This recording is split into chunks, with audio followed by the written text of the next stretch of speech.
ကိုရိုင်းတော့ပြီးဆွဲဆက်ဆွဲလို့ရပြီနော်ဒါလေးကပထမဆုံးရှည်ချောင်းရင်ဆွဲမယ်ရှင်နဲ့ကိုရှင်နဲ့ကိုပေါင်းခတ်မယ်ကိုရှည်က18လက်မရှင်က10လက်မဒီမြင်းလေးနော်ဒီဘက်ကပိုနေတဲ့ဟာ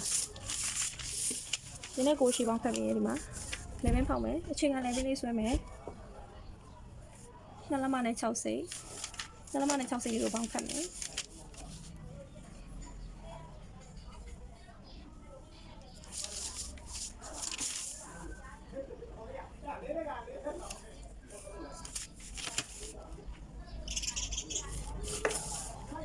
ဒီတို့တောင်းမှကြည့်ကြလေးတစ်လက်မတက်မယ်နေမပုံစံလေးဝိုင်းမယ်ပြီးရင်ပခုံးဆွဲမယ်ပခုံးပြလို့ရတာ10လက်မဒီကနေဒီဘက်ကို10လက်မပြီးရင်ဂျိုင်းဆွဲမယ်ပခုံးဆုံးတဲ့အမှတ်ကလေးကနေဂျိုင်းပြလို့ရတဲ့ဟာဆွဲမယ်ဂျိုင်းပြလို့ရတာ10လက်မဒီမှာ10လက်မအမှတ်လေးမှတ်လိုက်မယ်နော်ဒါလေးကိုမြင်းတစ်ချောင်းဆွဲလိုက်မယ်ဒီမှာလည်း10လက်မတစ်ခါတိုင်းမယ်ပြီးရင်ဒီချိုင်းဆုံးတဲ့အမလေးနဲ့ဆက်လိုက်မယ်ချိုင်းမိုက်ဖို့အတွက်အတွင်းကိုတစ်လက်မဝင်မယ်ပခုံးကနေအောက်ကိုတစ်လက်မခွဲချမယ်တစ်လက်မနဲ့4စိတ်ပေါ့နော်ချလိုက်မယ်ပြီးရင်ဒီ level လေးနဲ့ဆက်လိုက်မယ်သူ့လည်းအတွင်းကိုတစ်လက်မဝင်မယ်တစ်လက်မဝင်ထားရမှနဲ့ဒီတစ်လက်မဝင်ထားရမှလေးနဲ့ကိုဆက်လိုက်မယ်ဒီမြင်းလေးကိုတဝက်ဝက်မယ်တိုင်းစီလိုက်မယ်6လက်မနဲ့6စိတ်ရအဲ့တော့3လက်မနဲ့3စိတ်ပေါ့နော်3လက်မနဲ့3စိတ်နေရာမှာတဝက်ဝက်လိုက်မယ်အဲ့တဝက်ဝက်တဲ့အမှတ်လေးနဲ့ဒီမှာဒါလေးနဲ့ကိုစောင်းစောင်းလေးဆက်မယ်ပြီးရင်ဒီကနေဒီကိုတစ်လက်မတက်မယ်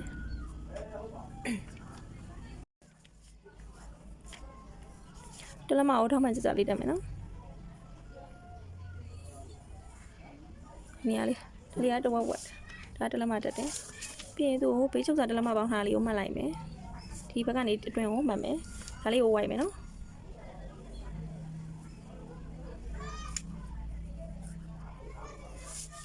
ဒါဆိုရင်ဂျိုင်းလေးရပြီပြီးရင်ခါးကြမှတ်မယ်ခါးကြ15ခွဲခါးကြ15ခွဲနေရာမှာခါအမှတ်မှတ်မယ်နော်ဒီနေရာမှာမြင်းလေးတစ်ချောင်းရင်ဆွဲလိုက်မယ်ခါတွက်လို့ရတာ10လက်မနဲ့4စိတ်10လက်မနဲ့4စိတ်နေရာမှာအမှတ်တမှတ်မှတ်မယ်ဒါလေးကိုဆက်လိုက်မယ်ဒီဘက်ကနေဒီကိုတစ်လက်မဝင်မယ်အောက်ဆုံးကနေနော်အောက်ဆုံးမြင်းလေးနဲ့တစ်လက်မဝင်မယ်အဲ့ဒါလေးနဲ့ခါမြင်းလေးနဲ့ကိုဒီလိုလေးဆက်လိုက်မယ်ပြီးရင်ဒီမြင်းလေးကိုသူ့အပေါ်ကို4စိတ်တက်မယ်ဒီတဝက်လောက်နေရာနဲ့သူ့ကိုဒီလိုလေးဆက်လိုက်မယ်ပြီးရင်တောက်တွေဆွဲမယ်တောက်ဆွဲဖို့အတွက်ဒီထိတ်ကနေရှင်အမြင့်ကိုမှတ်မယ်ရှင်အမြင့်က6လက်မခွဲ6လက်မခွဲနေရာမှာအမှတ်တမှတ်မှတ်မယ်ဒီအမှတ်လေးကိုတိုင်းမယ်သူ့ရဲ့အကွာဝေးရဒီကနေဒီကို6လက်မခွဲနော်ရှင်အမြင့်6လက်မခွဲနေရာမှာရှင်ရဲ့ကျဲကိုလာမှတ်မယ်ရှင်ရဲ့ကျဲက3လက်မခွဲဒီမြင့်ပေါ်မှာ3လက်မခွဲအမှတ်လေးမှတ်မယ်3လက်မခွဲဆိုရင်ဒီနေရာလေးနော်ပြီးရင်ဒီနေရာမှာလည်း3လက်မခွဲမှတ်မယ်အောက်ဆုံးမြင်းလေးပေါ်မှာအမြင်းလေးနှစ်ချောင်းကိုဆက်လိုက်မယ်အမှတ်လေးနှစ်ခုကိုဆက်လိုက်တာပါနော်အဲ့ဒီအမှတ်လေးကို3ပုံပုံမယ်10လက်မနဲ့4စိတ်10လက်မနဲ့4စိတ်ကို3ပုံပုံမယ်10လက်မနဲ့4စိတ်ကို3ပုံပုံမယ်ဆိုတော့3နဲ့စားမယ်3နဲ့4 6ဆိုရင်2လက်မကျွန်းတယ်2လက်မနဲ့4စိတ်ဒီမှာ2လက်မရတယ်2လက်မနဲ့4စိတ်ကိုတစ်ခါ3ပုံပြန်ပုံမယ်2လက်ဒီဟာ4စိတ်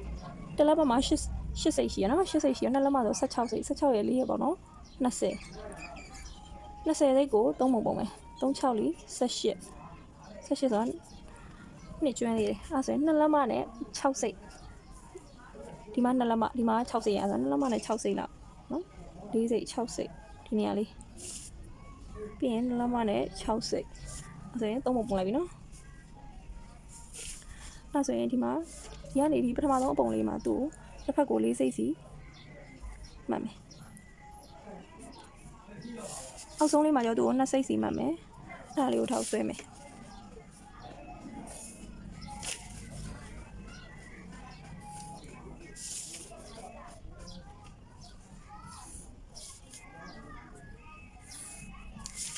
ဒါဆိုရင်ရှေ့ချမ်းလေးပြီးပြီနော်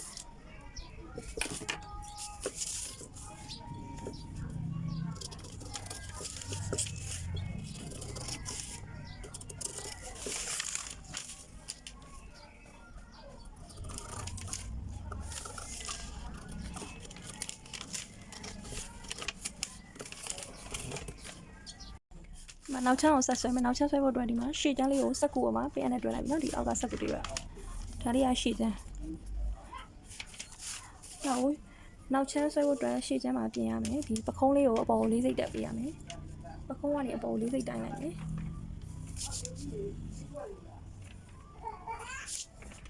လေးပေါ့နော်အဲ့ဒီဟာလေးနဲ့ဒီဘယ်ဘက်ဖောက်ထားအမှတ်လေးနဲ့ကိုဆက်လိုက်မယ်ဒီနေရာမှာဂျိုင်းတော့ဝတ်ထားတဲ့နေရာနေသူကို6စိတ်အပြင်ကို6စိတ်ထွက်မယ်ဒီနေရာလေးပေါ့နော်ပြီးရင်ဒီတလက်မတက်ထားတဲ့နေရာနေ4စိတ်တက်မယ်အဲ့ဒါလေးကိုဂျိုင်းဝိုက်မယ်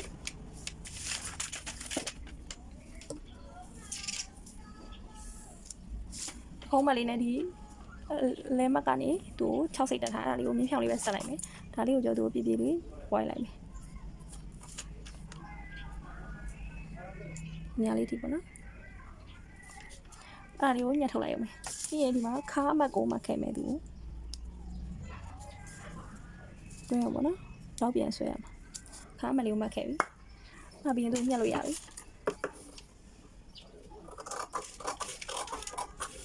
ဒီနေ့ဟိုဒီမှာအပေါ်ကိုတက်ထားတယ်ပခုံးပေါ့နော်ပခုံးကိုအပေါ်ကိုတက်ထားတဲ့အတိုင်းလေးပဲညှက်မယ်ဇိုင်းကိုလည်းသူအစ်စ်ဆွဲထားတဲ့အတိုင်းညှက်မယ်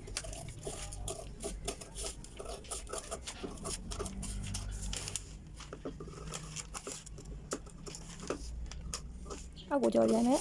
သူ့တိုင်းလေးပဲဆက်ညံ့တော့မယ်နော်အပြီးဆိုရင်ရှေ့ချမ်းကိုဖိလိုက်ပြီနော်ဒါလေးကနောက်ချမ်းလေးအဲ့ဒါကိုသူ့ကိုတောက်ဆွဲမယ်နောက်ချမ်းတောက်လေးဆွဲမယ်ဒီထိတ်ကလေးသူ့ကိုရမ်းမြင့်ကိုအရင်တိုင်းမယ်ရမ်းမြင့်က6ခွဲကိုနောက်ချမ်းမှာဆိုရင်တောက်ဆွဲလို့ရှိရင်တလက်မနှုတ်ပေးရတယ်အဲ့တော့8ခွဲနေရာလေး8ခွဲနေရာမှာရင်းအကွာရင်းကျဲကိုမှတ်မယ်ရင်းကျဲက3ခွဲကို4စိတ်နှုတ်ပေးရမယ်4စိတ်နှုတ်ပေးရဖြစ်တဲ့အတွက်3လက်မဒီနေရာလေးပေါ့နော်အဲ့တော့ခါမှတ်ခဲ့တယ်ဒီမှာခါမြင့်နေရာလေးကိုမှတ်ခဲ့တယ်အဲ့ဒါလေးကိုမြင်းဖြောက်လေးကြောင်းလေးဆွဲလိုက်မယ်သူ့ပေါ်မှာ3လက်မဖြစ်တက်မှတ်မယ်အောက်ဆုံးမှာလည်း3လက်မမှတ်မယ်အဲ့ဒီအမှတ်3ကိုဆက်မယ်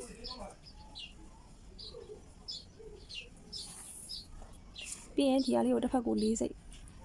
ဘက်က2စိတ်အဲ့ဒါလေးကိုဆက်မယ်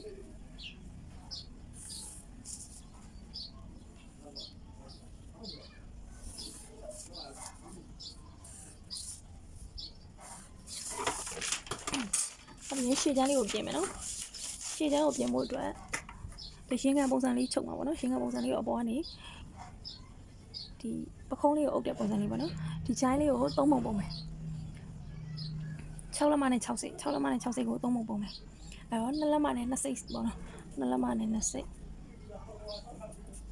ဟုတ်တယ်နော်2လက်မနဲ့2စိတ်ဒီနေရာလေးပြီးရင်2လက်မနဲ့2စိတ်3ပုံပုံပြီးလို့ရှိရင်ဒီအောက်ဆုံးအပုံမှာမြင်းဖြောင်လေးကြောင်းဆွဲလိုက်မယ်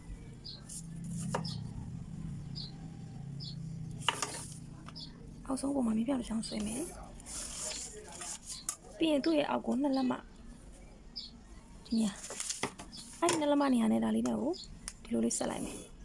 သူ့ရဲ့ level လေးကိုဒီလိုလေးဖောက်မယ်ဒီနေရာလေးကနေဖြတ်ပြီးဖောက်မယ်နော်ပြီးလို့ရှိရင်သူ့ကိုထောက်ဖြောက်မယ်နော် level လေးကအားလေးဆိုတော့ထောက်ကိုဖြောက်မယ်ထောက်ဖြောက်ဖို့အတွက်ဒီမှာဒီထောက်ရဲ့အလယ်မြင်းလေးနဲ့မှတ်လိုက်မယ်အလယ်မြင်းလေးနဲ့တန်းတန်းနေရာလေးဒီနေရာလေးနော်ဒီပခုံးအလယ်ပဲဖောက်မဲ့နေရာလေးကိုမှတ်လိုက်မယ်သူ့ကိုတစ်ဖက်ကို4စိတ်စီဖြောက်မယ်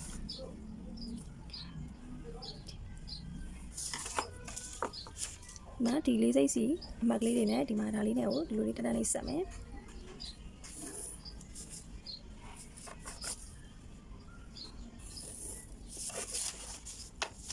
အဲ့ဒီကိုဒီလိုခောက်ချလိုက်မယ်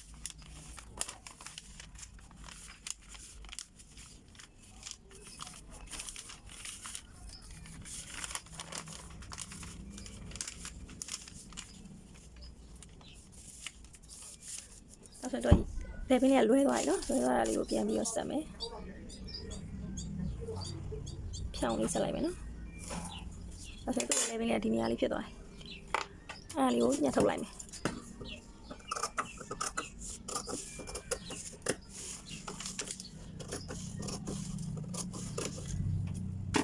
ဆိုရင်ဒါမလို့တော့ဘူးသူ့လည်းပဲဒီလိုလေးဖြစ်သွားပြီ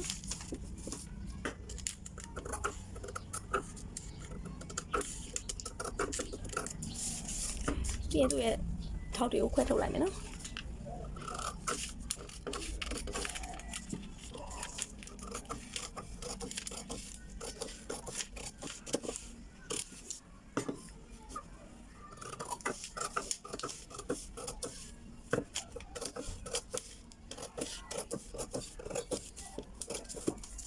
ဒါလေးကမလို့တော့ဘူး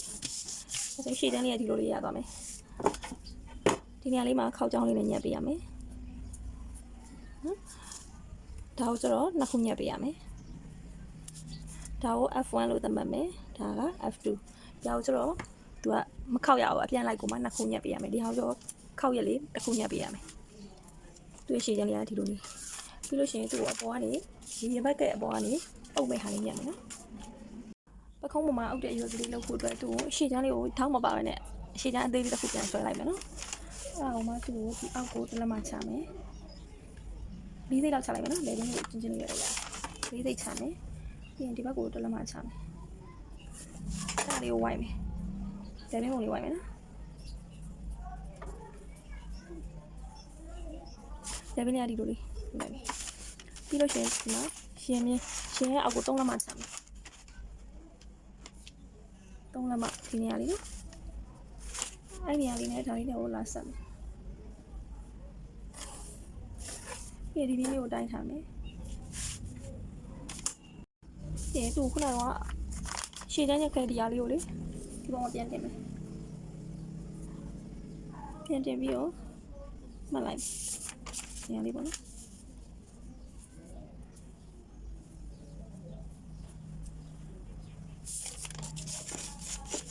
ဒီမြင်းလေးကိုတိုင်းထားမယ်လေးလက်မှာပေါ့နော်ဒါလေးလေးလက်မှာဒီဘက်မှာလည်းလေးလက်မှာလုံးမှထား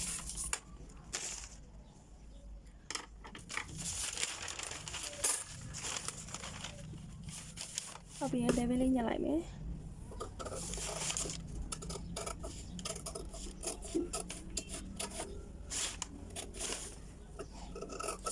ခုံးညက်မယ်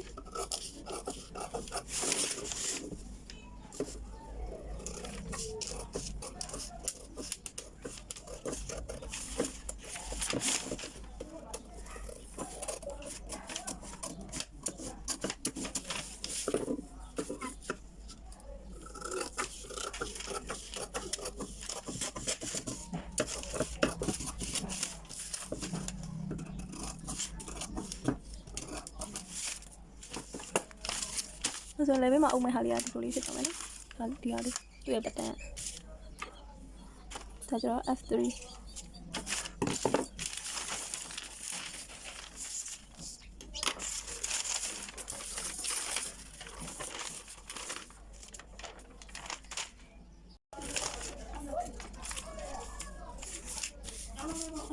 ဒီမှာသူက F1 F2 F3 ပေါ့နော်ဒီ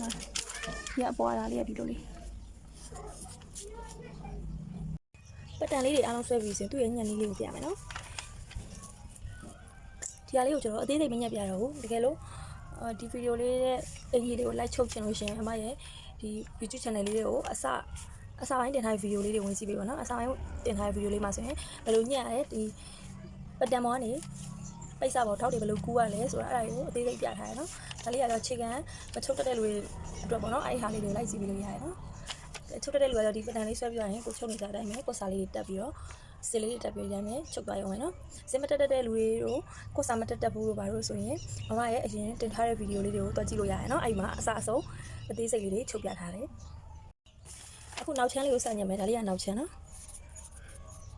နောက်ချမ်းကိုညက်မယ်ဆိုရင်ပိတ်စာကိုနှစ်ခေါက်ခေါက်မယ်မလားဘက်ကိုလန်ထားမယ်မလားဘက်ကနေနှစ်ခေါက်ခေါက်မယ်နော်မလားဘက်ကိုနှစ်ခေါက်ခေါက်ပြီးဒီမှာနောက်ချမ်းလေးကိုတင်မယ်ပင်အလေးနဲ့တွဲမယ်ပြီးရင်နောက်ချမ်းကိုသူကဒီပတန်လေးအချုပ်စာပါပြီးသားဖြစ်တဲ့အတွက်ချုပ်စာချမ်းရမလို့သူ့အတိုင်းလေးပဲတညီလေးညက်သွားရုံပဲနော်ထောက်လေးတွေပိတ်စာပေါ်မှာပြန်ကူးမယ်အဲ့ဒါလေးကိုအရင်ဗီဒီယိုမှာတွက်ကြည့်လို့ရတယ်နော်နောက်ချမ်းလေးတော့နှစ်ခေါက်ခေါက်ပြီးတော့ညက်မယ်ရှေ့ချမ်းကိုကြတော့ဒီမှာသူ့ရဲ့ရှေ့ချမ်းကဒီလိုပုံစံလေးနော်ဒီလိုပုံစံလေးအဲ့ဒါကိုမှဒီ F2 လေးကိုကြောနှစ်ရွက်ညက်ပေးရမယ်သူ့ကိုကြောနှစ်ခေါက်မခေါက်ဘူးနှစ်ရွက်ညက်ပေးရမယ်အပေါ်ဘက်ကအလှပဲဖြစ်ရမယ်နော် ဒီဟာလေးကိုကျွန်တော်နှစ်ခေါက်ခောက်မယ်နော်နှစ်ခေါက်ခောက်ပြီးတော့တရွက်ပဲညက်မယ်နော်အဲ့ဒါဆိုရင်အင်ကြီးလေးကဘယ်လိုဖြစ်မလဲဆိုတော့သူကအလဲကောင်းမှကျတော့ဒါလေးကဒီလိုလေးပြီးဒါနှစ်ခေါက်ခောက်ထားပြီးတော့ဒီဘက်မှာဆိုတော့တစ်ခေါက်ပြန်သွားမယ်လေနော်ဒီလိုလေးတစ်ခေါက်ပြန်သွားမယ်ပြီးရင်ဒီဟာလေးကနှစ်ရွက်ညက်ထားပြီးတော့အဲ့ဟာကိုဒီဘက်မှာပြန်တွဲမယ်အဲ့ဒါဆိုရင်သူရှေ့ချမ်းလေးကဒီလိုပုံစံမျိုးဖြစ်သွားတယ်နော်ပြီးလို့ရှိရင်သူ့ရဲ့အပေါ်ကရှင်ဘက်အပေါ်ကဖက်လေးပေါ့နော်အဲ့ဒါလေးကိုကျွန်တော်၄ခုညက်မယ်၄ခုညက်ပြီးလို့ရှိရင်သူ့ရဲ့အဝိုက်လေးတိုင်းချုပ်သွားမယ်နော်နှစ်ခု၄ခုညက်ပြီးတော့နှစ်ခုစီထပ်ပြီးတော့ချုပ်မယ်နော်ချုပ်ပြီးတော့တစ်ဖက်ကိုပြန်လန့်မယ်နော်ဒီလေဘင်းဘက်မှာအပွင့်လေးထားမယ်ဒီဘက်ကအတိုင်းလေးချုပ်မယ်ချုပ်ပြီးတော့ရင်သူ့ရဲ့လေဘင်းလေးအတိုင်းဒီလိုလေးဂျိုင်းနဲ့ဂျိုင်းလေးနဲ့တွဲမယ်နော်ဂျိုင်းချင်းတွဲမယ်ရှေ့ကြားနေလဲဒီလိုအကုန်တွဲပြီးသွားပြီဒါလေးကိုလည်းနှစ်ခုစီညက်ပြီးသွားစေဒီမှာဂျိုင်းချင်းတွဲမယ်ဒီနားလေးအရင်ချုပ်မယ်နော်၄စိတ်ချုပ်မယ်ဒီဘက်ကိုလည်း၄စိတ်ချုပ်မယ်အဲဆိုရင်ရှေ့ချမ်းလေးကပြီးပြီရှေ့ချမ်းပြီးသွားတဲ့အချိန်ကျရင်ဒီမှာဒါလေးရတကယ်လို့ချုပ်ပြီးသွားပြီဆိုရင်နောက်ချမ်းလေးနဲ့ဒီမှာပခုံးချင်းတွဲမယ်ဒီလိုမဟုတ်တော့ဒီဘက်ကိုနော်ဂျိုင်းနဲ့ဒီနောက်ချမ်းကလည်းဂျိုင်းကဒီဘက်မှာရှိရယ်ရှေ့ချမ်းကလည်းဂျိုင်းကဒီဘက်မှာရှိတယ်နော်ဂျိုင်းချင်းညီအောင်ထားပြီးရင်ဒီမှာပခုံးလေးနှစ်ဖက်ကိုဒီလိုကင်ပြီးတော့၄စိတ်ချုပ်မယ်နော်ဒါလေးကကျွန်တော်မချုပ်တဲ့လူတွေအတွက်အသေးစိတ်ပြပြပေးရနော်ချုပ်တဲ့လူတွေဒါတွေကိုကြည့်ပြမလို့ဆိုလေးတွဲလိုက်မယ်ပြီးရင်လက်ကိုကျွန်တော်ဒီမှာကျွန်တော်ရိုးလက်ပတန်လေးပဲဆွဲထားတယ်နော်ရိုးလက်ပတန်ကဒီမှာဒီအပေါ်ကိုဂျိုင်းဆွဲမယ်အောက်ကိုလက်အရှိတိုင်းမယ်နော်ဒီအပေါ်ကဂျိုင်းဒီကိုလက်အရှိပြီးလို့ရှိရင်အောက်ကိုရိုးလက်ဖြစ်တဲ့အတွက်ဒီကနေဒီကို၄လက်မချမယ်နော်ဒါလေးက၄လက်မချထားတာ၄လက်မမှာသူအမှတ်လေးတစ်မှတ်မှတ်မယ်အဲ့ဒီအမှတ်နဲ့ဒီထောင်းကအမှတ်နဲ့ကိုဆက်မယ်ဆက်ပြီးလို့ရှိရင်ဒါလေးကိုသုံးပုံမယ်နော်ဒီမြင်းလေးကိုဆက်လိုက်တဲ့မြင်းလေးကိုသုံးပုံမယ်ဒီမှာတစ်ပုံနှစ်ပုံသုံးပုံပြီးလို့ရှိရင်ဒီပထမပုံမှာတစ်လက်မတက်မယ်ပြီးရင်နောက်ဆုံးပုံလေးကိုတစ်ဝက်ပြန်ဝက်မယ်တစ်ဝက်ပြန်ဝက်ပြီးသူ့ကိုအောက်ကိုနှစ်စိတ်ချမယ်နော်နှစ်စိတ်ချပြီးသူ့ကိုလက်ပုံစံလေးဝိုင်းလိုက်မယ်ချိုင်းလေးပေါ့နော်ဒါလေးကပြီးရင်ဒီကနေဒီကိုလက်ဝတိုင်းမယ်ကိုယ့်ရဲ့လက်ဝတွက်လို့ရတဲ့အဖြေလေးကိုတိုင်းမယ်တိုင်းပြီးတော့နည်းနည်းဆက်မယ်နော်အဲ့လိုလေးပဲညှက်လိုက်ရုံပဲ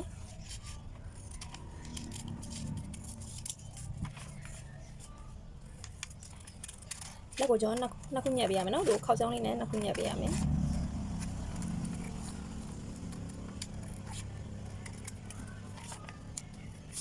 ဒါကြောင့်သူပိတ်စာကိုနှစ်ခေါက်ခောက်ပြီးတော့နှစ်ခုညက်ပေးရမယ်နော်ပြီးလို့ရှိရင်ဂျိုင်းကိုဒီလက်ကလေးကိုညက်ပြီးတော့လို့ရှိရင်ဒီမှာပခုံးနှစ်ဖက်ကိုရင်တွင်မယ်ပြီးရင်ဂျိုင်းလေးကိုတက်မယ်နော်လက်ကလေးကိုတက်မယ်ပေါ့နော်လက်မတက်တဲ့လူကရှေ့မှာတင်ထားတဲ့ဗီဒီယိုလေးကိုတက်ကြည့်လို့ရတယ်နော်ပခုံးပြောက်ချုံနေတို့ရင်စေးအခြေခံရင်စေးချုံနေရင်မုံချုံနေအဲ့လိုမျိုးလေးမှာလက်တက်တာရောပါရောနော်အဲ့ဒီတစ်ထည်ကိုအစနဲ့အဆုံးချုပ်ပြထားတယ်နော်အဲ့ဒီမှာသွားပြီးတော့လေ့လာလို့ရပါတယ်